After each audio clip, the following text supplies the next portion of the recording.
Good evening, it is I, Sebastian Imperious. Today I'm going to read you a short story from this book called Garbology.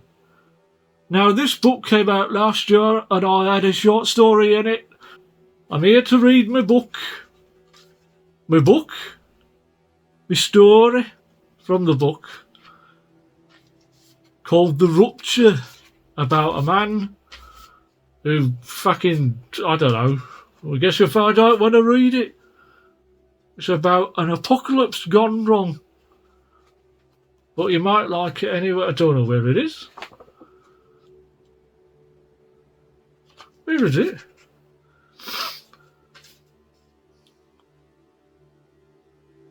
The Rupture by Sebastian Imperious. Page 335. Stuck it at the end. Maybe I'll read this. Sebastian Imperious is the potentially fictitious author of multitudinous works of macabre and highly literary horror fiction, such as Hell Trousers and The Prolapser. His seminal novel, Doomsponge, famously posed the question, what if a really big sponge absorbed the Earth's entire ocean? Despite only one of his works being published to date, he is currently writing his 93rd full-length novel, Shitters.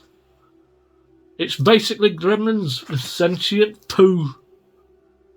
He resides above a well-stocked second-hand bookshop with the ghost of a steamrollered cat, Flat Tony. Now you know all about me. We can try and read the story. Here we go. God's deceptively eternal slumber ceased. It was the 11th of June, and the date on his 1985 Ronnie Corbett calendar had been hastily circled with a red biro. Scrawled within was the word Rapture. He groaned as he hoisted himself out of his supper god-sized bed and staggered yawning to the kitchen. A cool, tall glass of Stambrosia awaited him. He'd have to make it first, though. Glugging greedy mouthfuls of the heavenly ham-based liquid, he sat down at his rich mahogany deity desk. Closing his holy eyelids, the Almighty concentrated with supreme righteousness, preparing to unleash the ascension rite of the faithful. His tired, bloodshot eyes, he had been up late last night smiting folk, shot open remarkably fast, and he uttered the fateful incantation, Begin the Rapture. A minute or two passed before he realised his mistake. Oh, bugger! I've only gone and said Rupture instead of Rapture. After several seconds of godly contemplation, he shrugged his sacred shoulders and whistled nonchalantly.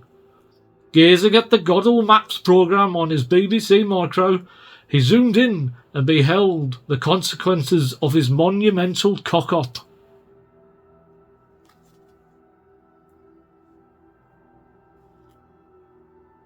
Me beard's hot. Clive Brick Plunger stepped out of the post office into the warm summer sunshine currently beating down on the tranquil seaside town of Whitby. He squinted as the luminous photons forced their way into his eyeballs.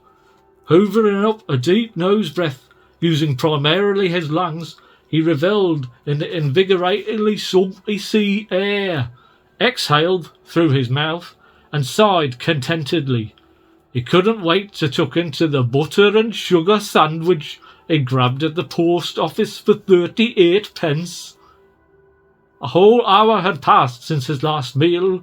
Breakfast, a big mug of murky dishwater-coloured tea, and an entire pack of plain digestives. I can't wait to tuck into this butter and sugar sandwich, he announced to nobody in particular, as an elderly man passed him by and eyed up his sandwich. Then the man exploded. Clive gasped as copious amounts of fresh human blood drenched his face, leaving a thick coating of vile gore. Warm, viscous fluid entered Clive's open mouth and hit the back of his throat. He tasted the coppery tang of the crimson sludge on his tongue and began to vomit profusely, his uvula assaulted by the old man's personal hemoglobins. A small short fragment of random bone hit him on the forehead. Plus he dropped his sandwich. "Fuck me! That old man's just exploded," Clive jerked out through mouthfuls of sick. Several nearby people also detonated. "What the fuck's going on?" asked Clive of the octogenarian's viscera lying smeared across the pavement as shockwaves from multiple human explosions threatened to knock him from his feet. However, the man's disembodied head declined to reply, because he was dead. Clive screwed his eyes shut and turned his head from the old man's cranial remains, willing the macabre image to fade from his inner mind's eye. A peculiar noise caught his attention, and he peered warily, only to see a vibrating businessman approach, screeching like a stepped-on parrot. "Help me!" the businessman said uninformatively. Teeth tumbled from his wailing maw as his gums expanded and burst open, and thick sanguine fluid gushed over his expertly groomed stubble. Blood dribbled from his chin onto his expensive tie, which featured a repeating pattern of breakdancing lowland rats. As his well-moisturised skin split open, the man's screams were suddenly silenced, probably because the lungs had just ruptured, and then his eyes rolled out. Clive didn't like that. He panicked.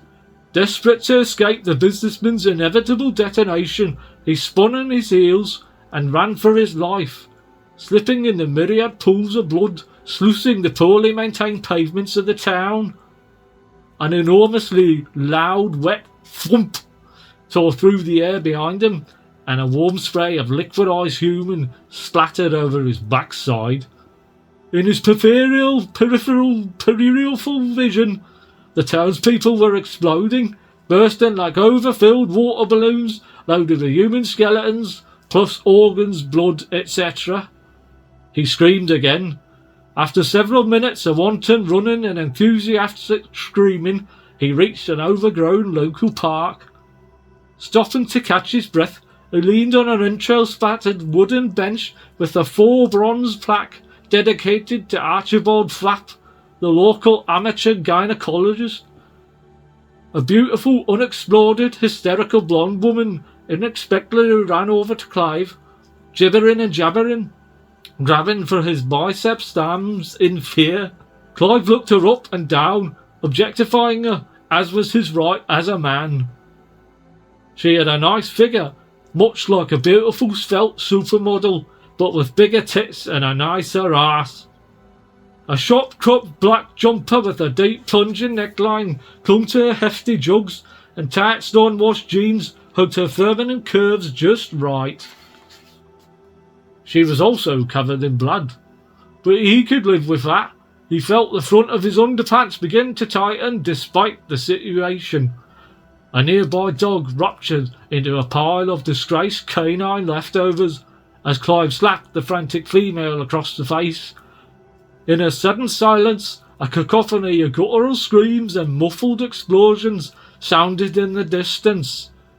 The young woman's not unpleasant facial features, pretty pink lipstick mouth, plus eyebrows, etc., metamorphosed, contorting into an expression depicting the emotional response known as shock.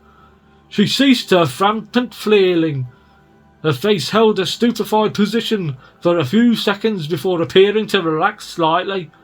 She sighed and apologised. "Sorry, I have no idea what came over me. Apart from all this blood, of course," she added, gesturing towards the aforementioned abominable liquid. Clive laughed at the woman's very funny joke. "Ha ha ha," he commented. "Do you have any idea what's going on? Me and me husband were sitting down to eat a delicious restaurant-style meal when the waiter just exploded all over us." Clive noticeably slumped upon hearing the word husband. "Then my husband exploded too," Clive pepped up. "And everyone else." Clive nodded and said, "I saw an old man die. Suddenly, an absolute nutter with a relatively large meat cleaver raced out of a nearby rosebush, swinging the edged weapon with extreme vigour. An ominous whoosh inside accompanied each wide swing of the blood-stained blade. The psychopath salivated widely, streams of foamy yellow-tinged spittle flying at Clive and the woman. His mad eyes spun in opposite directions of one another. Moreover, the man was dressed in chef's whites. This git must have followed this woman from the restaurant. He was also coated in umpteen litres of dark blood, drying in the warm summer air, and he was wearing a chef's hat. Poor wanker's flipped his lid, thought Clive, as he pushed the blabbering woman behind him and kicked out at the erstwhile chef with his size 11 steel toe-capped Timberlands. The crazed culinarian yelled something incoherent and dived at the pair, still swinging his massive weapon. Clive's foot made contact with the man's round, ruddy face, and his head snapped back at an inhuman angle. A noise like an elephant standing on a tube of Pringles echoed through the park. The heavy sole of the big boot ripped into the crazy bastard's delicate facial skin, rending the flesh. Bloody ribbons of fatty forehead tissue peeled back, revealing the thick bone-like skull below. The manic master chef's trajectory through the air was altered by the impact, sending the meat cleaver clattering from his flaccid hand to the paving slabs underfoot. The earth seemed to shake as he hit the ground like a sack of psychopathic potatoes. Then Clive stomped the man to death. Fountains of fresh, free-flowing blood geysered out of the balmy chef's pulped head. His skull cracked first, then finally caved in under the repeated driving force of Clive's dense 2-inch thick soles. Grey matter, blood, fragments of bone, and a whole mess of other crap spiraled out of the lunatic's ear holes like brain toothpaste. One of his strikingly beautiful green eyes was ejected from the ragged face meat of the eye socket. It rolled across the brain-stained grass, spinning much like it had inside his head earlier, leaving a trail of putrid eyeball ooze. The optic nerve trailed behind like a jammy worm. In the aftermath, Clive and the woman both doubled over and began to projectively vomit in unison. Streams of seething spew intertwined in mid-air like a majestic zero-gravity ballet manoeuvre, and were deposited into one increasingly large mass of bile and half-digested biscuits. "My name's Helen," said Helen to Shoelace, wiping the stinking substance from her chin. "Clive," he replied, pointing at his sick-covered chest with his thumb like an imbecile. "Nice to meet you, Clive," said Helen, her cheeks glowing. "But we need to get out of here now. This whole place has gone insane." "Not as insane as my raging hard-on," thought Clive. "Everyone's dead. They've all just exploded. Why? How? What the flip could have caused this?" Helen screeched as she began to shudder uncontrollably. Clive eyed up for tremendous knockers as they jiggled with fear. He pulled her to his chest and arranged his burly arms around her. His hands raked through the silky smooth hair. There, he said somewhat unnecessarily. Gently pushing her away until she was at arm's length, he looked into her grey eyes, which were also nice. "Don't worry, Helen. We'll find out what's going on. The telly will know what's up. Good old telly. Never fails." Helen closed her nice eyes and nodded. The couple hurriedly made their way out of the untended overgrowth of the park and back to the apocalyptic streets of Whitby. The eviscerated remains of hundreds of people littered the potholed blacktop roads and crumbling concrete pavements. Assorted limbs and a mess of vaguely unidentifiable innards drooped from large yew branches which overhung the walls surrounding overpriced houses. Rivers of blood, with bits in it, streamed through the gutters and cascaded down into the now-fitted, overflowing drains of the quaint streets where Clive had gone shopping for his ready break made days ago. He looked to the heavens, the sky, a canvas of boundless cerulean, now surrendered to a tempestuous congregation of billowing clouds, their brooding presence swallowing the sun's brilliance, enveloping the world in an austere, overcast embrace.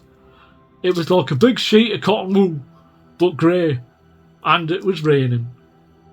Everything had changed now. Nothing would be the same again. Mostly because nearly everyone seemed to have exploded and or gone mental. Out of the bloody miasma metaphorically materialised a conveniently located Curry's shopfront with a semi-mediocre television display. There were 9 televisions in all, a row of 3 top-of-the-range 22-inch sets, each haphazardly stacked 3 high. In the chaos, some of the thick, leaded glass screens had been kicked in or something. Yet the remnants persisted, still functional, switched on and turned to ITV News. "Here we fucking go!" yelled Clive as he jogged over, grabbing and dragging Ellen roughly behind him by the hand. She slid on a substantial unsightly pool teeming with bodily fluids plus feces and dropped to the ground shrieking, ravaging her feminine palms against the gritty surface of the macadam as she fought to break a fall. Clive peered over his shoulder at her prostrate form lying in a paddle of foul detritus. A smirk played across his face, thinking she was simply playing an obscure, practical joke. She wasn't. "You bloody bellend!" she vociferated into the pool of shite. Turning back to the television display, Clive wiped some blood and human scraps from the window, smearing it with his big man's hand. He peered through the murky glass. The main man himself, Trevor MacDonald, was on screen, talking genuinely fast. His shirt collar was undone, and his mauve tie was slightly askew. Some truly nefarious shit must have gone down. A massive dirty blood splatter slowly oozed down the wall behind Big Trev. "It is the end of days," bellowed Trevor MacDonald. "Well, that's that," Clive responded. Helen sidled up, punched Clive in the arm, and joined him in a bout of unanticipated Trevor MacDonald worship. Rivulets of blood and filth ran down and dripped off her well-toned arms.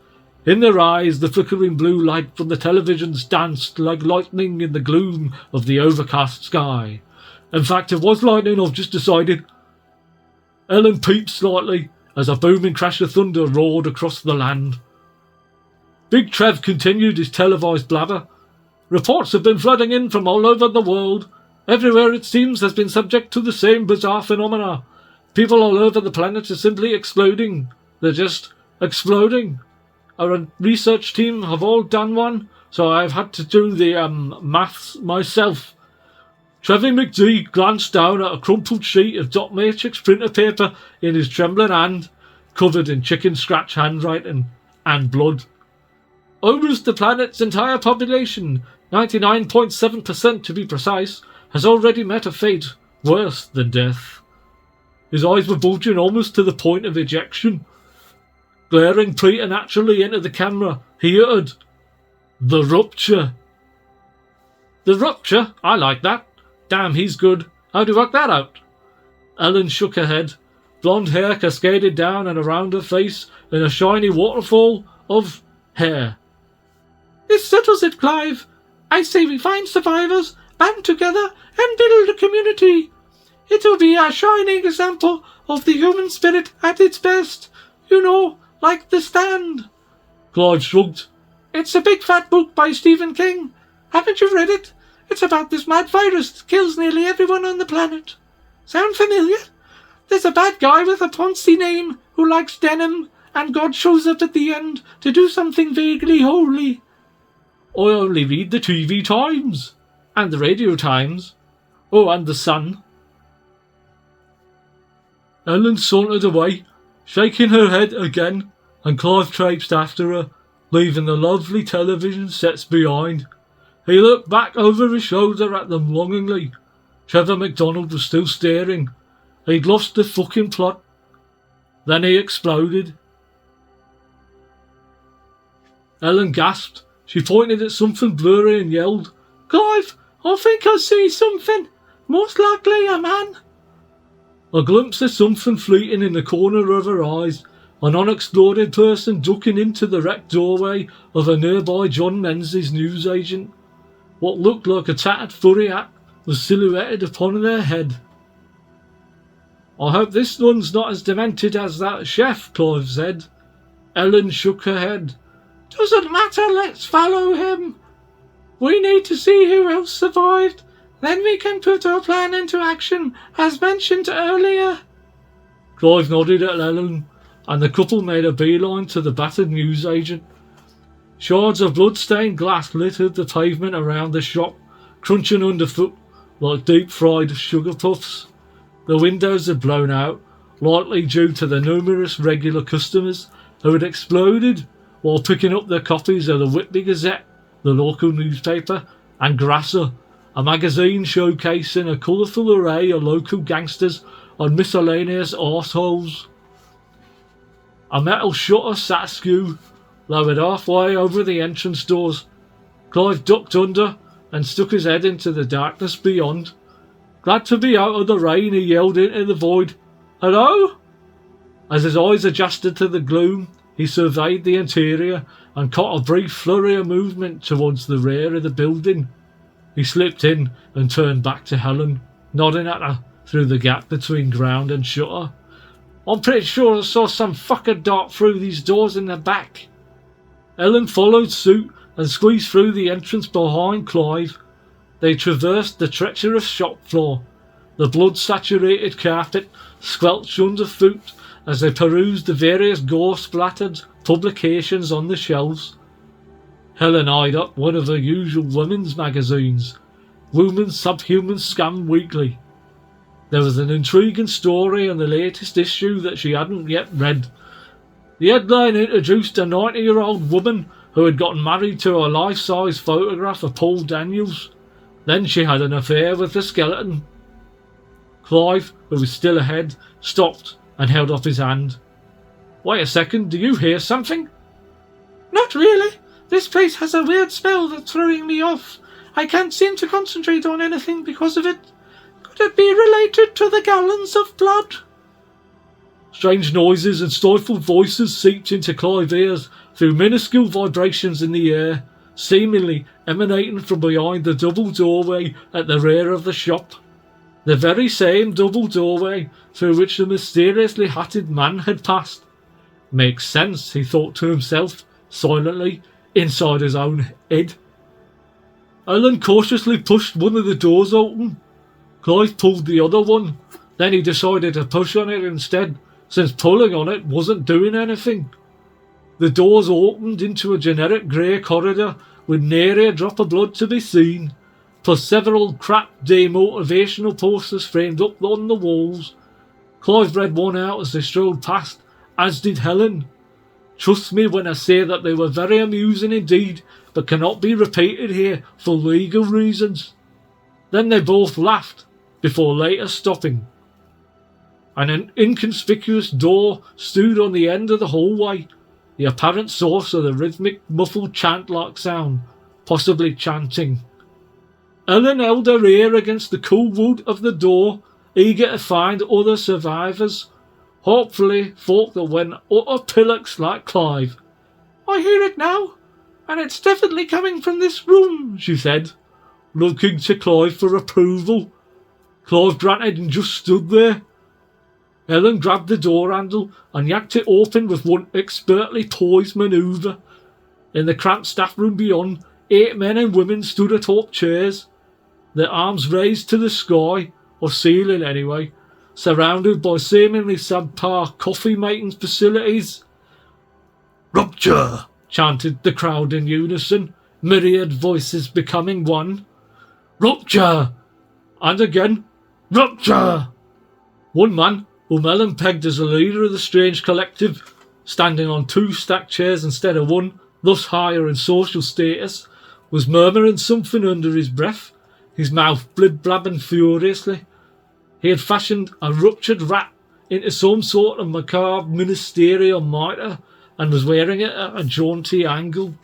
Luckily, they were so preoccupied with the bizarre ritual, or whatever it was, that they had yet to notice the two interlopers. Helen felt ill. Is this really the best humanity has to offer? All 8 of the freaks were decked out in the sundered flesh of the exploded. Skin trousers, skin shirts, etc. The leader was enrobed in a lurid skin cloak crafted from a particularly large man's flaps. It had already begun to rot in a humid summer atmosphere. A potent gust of the festering stench metaphorically crawled up Helen's nostrils. Accordingly, she retched hideously. Clive grabbed her arm to steady her. One of the chanting idiots noticed the pair and ceased his mysterious activities. "Colin!" the idiot yelled, looking towards the caked man. The rest of the chanting halted. "What are you freaks doing?" asked Clive. "We've started a little cult," replied the nutcase, stepping down from his double-chair pulpit. A well-timed boom of thunder rumbled in the distance. "That's fucking obvious. You look mad. What is it?" "Basically, thanks to Trevor McDonald off the telly, we've sussed out that we're going through some sort of rupture, but with exploding people. We call ourselves the Unburst, and I am the supreme devastation luminary, Colin GarbAugust." He looked briefly benevolent and smug, then tipped his Rupture at rat hat in Helen's direction. "Milady, you've joined us just in time." He looked back at another guy. "Willard, can you grab the sacrifice for us?" A Weasley-looking cultist scurried off to retrieve a young bespectacled woman who they introduced as Joan Schittler from the supply cupboard. They were going to kill her dead. "What exactly is this supposed to achieve?" asked Helen, her hands on her shapely childbearing hips. "Oh, nothing really. We just want to say thanks to God. This should do it. He likes this kind of thing. I know. I've read the Bible." "Oh no, we can't be having that," said Clive. Willard hastily stuffed the woman back into the cupboard, sensing impending peril. "Fuck off then," spat Colin, as Clive kicked off with a devastating attack. Colin's leg collapsed out from under him with a loud grinding of gristle on bone as Clive booted fuck out his knee. Some of the cult's special chairs clattered sideways to the floor as Colin keeled over into them. Clive seized the opportunity to make a quick getaway as the cult members grabbed at him. He leapt over the remaining chairs in a single bound, like the $6 million man, but better. Running for the door, he spotted an auspiciously placed 12-gauge double-barreled pump-action shotgun on top of the employee lockers. Clive dived for the thing, but fell short by a good 2 or 3 feet. His shoulder took the brunt of the impact. "Oh, that really fucking smarts, that does," he winced. Meanwhile, Helen was being thumped relentlessly by the 4 lady cult members. Luckily, they were women, so they were essentially doing no damage to her whatsoever, assumed Clive. Scrambling to his feet, Clive grabbed a heavy gun from atop the lockers and took aim at Colin's big head. The scent of the oil applied to the weapon wafted directly up Clive's nose. Somewhat peculiarly, it smelt of garlic-infused olive oil. Colin charged over but halted in his tracks as he spotted the shooter. He stood, frozen, his grubby hands raised in surrender.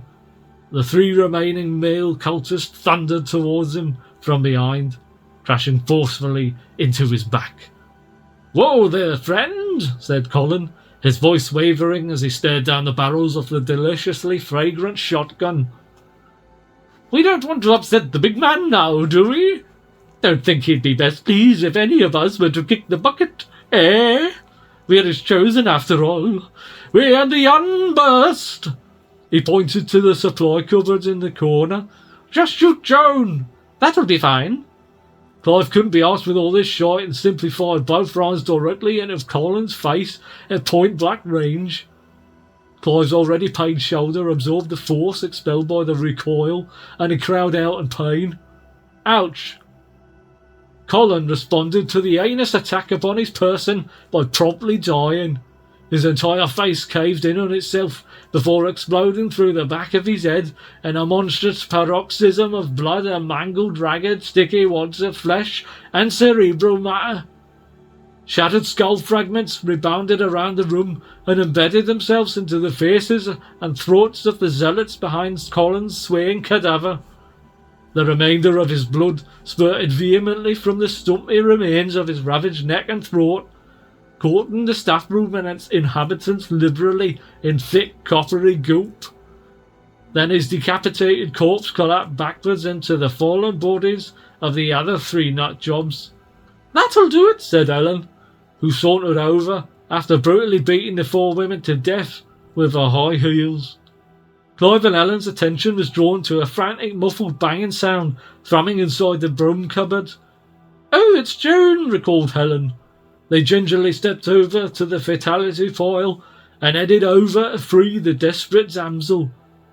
Helen and Clive, plus Joan, departed John Menzies on the hunt for more survivors. "Look out! There's one of those fucking mentalists!" yelled Clive, pointing at the deranged cultist raving behind the massive steering wheel in a big Argos lorry. 1 whole half hour had passed since the trio had escaped the hellish newsagents, and one of the unbirthed hadn't been as dead as previously believed. Unlikely, but true nonetheless. We had somehow managed to gain access to an Argos-branded large goods vehicle. Perhaps there's some sort of esoteric connection between this and the Argos uniform he wore under that skin suit, pondered Clive. Also, the rain was off now. Helen stared down the gargantuan 18-wheeler as it idled at the end of the gut-streaked road before her. The sheer size of the vehicular behemoth seemed to fill the entire width of the street. It didn't though, or it wouldn't have been able to move. Her piercing grey eyes narrowed in an awesome show of defiance. The big bastard truck revved, its massive engine roaring like a demonic fart from the depths of Satan's arsehole, assuming he had one. Helen gasped. She thought maybe she'd be able to call the madman's bluff. She steeled herself, tensing her lithe calves, preferring a leap from danger if need be. Then the 18-wheeler accelerated into Ellen's newborn body with all the might of a metal meteorite on wheels. Her ample heaving bosom detonated at the moment of impact like 2 spherical Lindenbergs. The mangled carcass soared upwards through the air and over the roof of the cab, a trail of blood, gore and human effluence spiralling onto the grimy windscreen. Joan's slender hands flew to her mouth and she screamed in terror as huge grisly chunks of Helen's disemboweled torso splattered onto her brand new blouse. She'd only bought it from BHS the day before. Now it was ruined. She tutted and rolled her eyes. The truck braked heavily at the end of the road, the other end, the trailer rocking slightly as the wheels struggled to find traction in the gore. A miniature tidal wave of blood and mush flowed over the curb. To June's horror, the colossal vehicle began to reverse slowly. Beep, beep, beep, went the beast. Beep, beep, beep. "No!" Joan whinged as the lorry continued to back up towards her like some sort of malevolent glacier. "Please," she pleaded. Beep, beep, beep. 53 seconds later, Joan screamed again in a lot of pain as the rear end of the truck leisurely reversed over her. Her scream became guttural, then very wet, as the lorry's massive blood-stained wheels pulverised her bones and decimated her organs. The road was showered with shattered bone and splattered plasma as her skull detonated in a haze of blood. Her body was a broken, bloody heap, smeared across the tarmac. Herbert Hudson, the unhinged trucker, grinned sinisterly inside the truck's cab. His cock was massive and throbbing. Grabbing it with both hands like an Atari 2600 joystick, he began to wrench it around until it came right off in a torrent of searing blood and spunk all over the windscreen. Then he exploded all over the windscreen. "The ultimate killing machine. A gigantic fucking lorry," muttered Clive, who had been watching everything unfold while hiding behind a nearby bin before running away, much like he had earlier in the day. Clive stumbled through the desolate streets of Whitby, tripping over body parts, bones, flaps of skin and the like. Nobody remained. Hot, salty tears of briny face water streamed from his raw eyes, blurring his vision. Myriad melancholy memories meandered through his mind maze. He had lost the potential love of his life, Ellen, and also that other woman who had died, plus his wife, unmentioned till now. A momentary awareness suffered in Clive's consciousness. He had no fucking clue what had become of her. She might even be sitting at home, tucking into her bacon butty right this instant. He quickly disregarded the notion, since she had probably been cheating on him or something anyway. Good riddance, probably. He rounded a corner, trailing his hand along a brick wall for guidance. A shrill scream suddenly shattered the foreboding silence. It was the ring of a telephone. Clive's heart began to beat real damn fast and hard. He felt it against his ribcage, hammering away like a miniature Frank Bruno. Wiping fat tears away with the back of his hand and kicking soupy remains out of the way, he jogged towards the source of the ear-piercing audio. A big red police box, like Doctor Who's TARDIS, but red. The phrase Deus Ex Machina was printed in thick black lettering above the doorway. Clive tugged open the door, stepped inside, the ancient hinges creaking behind him, and warily answered the call. His sweaty hand struggled to maintain its grip on the receiver because of the sweat. Hello? Are you there, Clive? It's me, God. Turns out you're the only human being left, so I'm just going to ascend you up to heaven, mate. Everyone else has popped off. Fuck, that's awfully good of you. Cheers, said Clive, beaming ear to ear. No problem, my son. See you soon, concluded God, hanging up the receiver. The very air seemed to compress and vibrate. Clive and the police box began to levitate high into the sky, almost as if they were ascending to heaven. He thought they probably were doing that, since God had just said as much on the telephone. Thank the Lord, he uttered. Then he took a deep breath. It was all over. He had survived. Sort of. Then Clive exploded. Christ, that ending was a bit Stephen King, but fuck it, said God. Jesus nodded in response. God rubbed his hands together, then slowly cracked his knuckles, one by one, pulling on each finger and listening intently for the satisfying pop. He stood and bent over, flexing the painful bones in his stiff spine. After collapsing back into the musty office chair, fashioned from the most exquisite unicorn leather, he took a tiny sip of spambrosia. His hands hovered over the computer keyboard with the loftiest of attentions. Well, I guess I should start again, he huffed.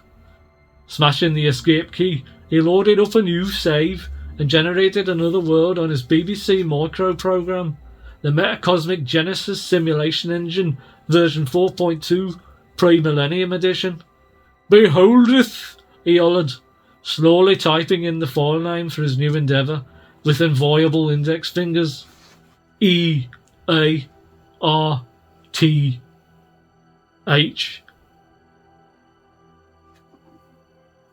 What a load of shite,